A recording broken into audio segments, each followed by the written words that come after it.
Assalamualaikum warahmatullahi wabarakatuh.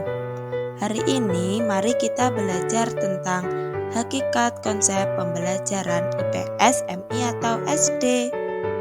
Sebelumnya perkenalan sama aku dulu yuk. Perkenalkan, namaku Nela Aulia Saida dengan NIM 1262052121163 dari kelas PGMI 5E. Apa itu ilmu pengetahuan sosial? Siapa yang tahu?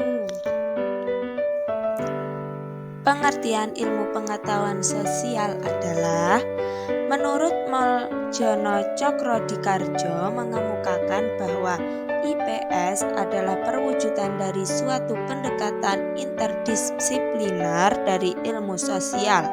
IPS merupakan integres dari berbagai cabang ilmu sosial yakni sosiologi, antropologi, budaya, psikologi, sejarah, geografi, ekonomi, ilmu politik, dan ekologi manusia yang diformulasikan untuk bertujuan instruksional dengan materi dan tujuan yang disederhanakan agar mudah dipelajari.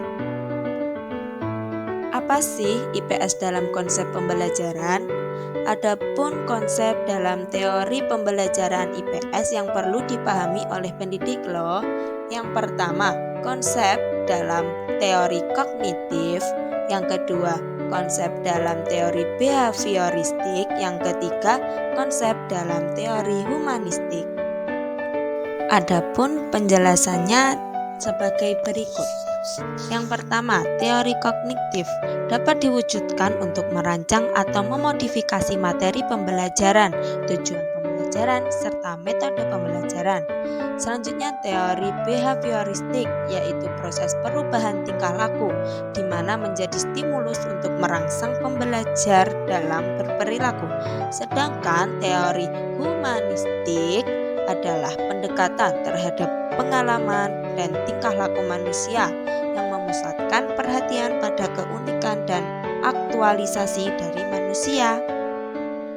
Hakikat ilmu pengetahuan sosial.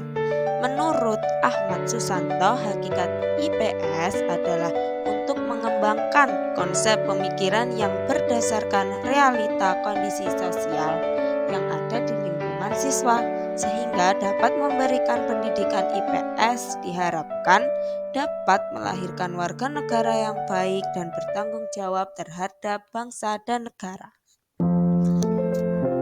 Apa sih tujuan pembelajaran IPS?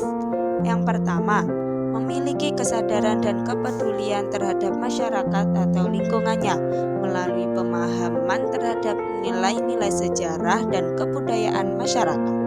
Yang kedua, mengetahui dan memahami konsep dasar dan mampu menggunakan metode yang diadaptasi dari ilmu-ilmu sosial yang kemudian dapat digunakan untuk memecahkan masalah-masalah sosial. Yang ketiga, mampu menggunakan model-model dan proses berpikir serta membuat keputusan untuk menyelesaikan isu dan masalah-masalah sosial.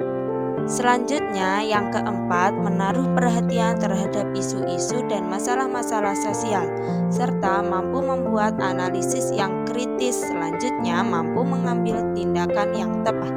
Dan yang terakhir, yang kelima, mampu mengembangkan berbagai potensi sehingga mampu membangun diri sendiri agar survive yang kemudian bertanggung jawab membangun masyarakat. Apa itu ruang lingkup IPS? Berdasarkan pada Permendiknas, Peraturan Menteri Pendidikan Nasional tentang Standar Isi menjelaskan bahwa ruang lingkup pembelajaran IPS meliputi aspek-aspek sebagai berikut. Yang pertama, manusia, tempat, dan lingkungan. Yang kedua, waktu, keberlanjutan, dan perubahan. Yang ketiga, sistem sosial dan budaya. Dan yang keempat, perilaku ekonomi dan kesejahteraan. Semangat, kamu pasti bisa. Ilmu itu dimiliki dengan lidah yang banyak tanya dan akal yang gemar berpikir loh. Terima kasih sudah menonton. Semoga bermanfaat. Wassalamualaikum warahmatullahi wabarakatuh.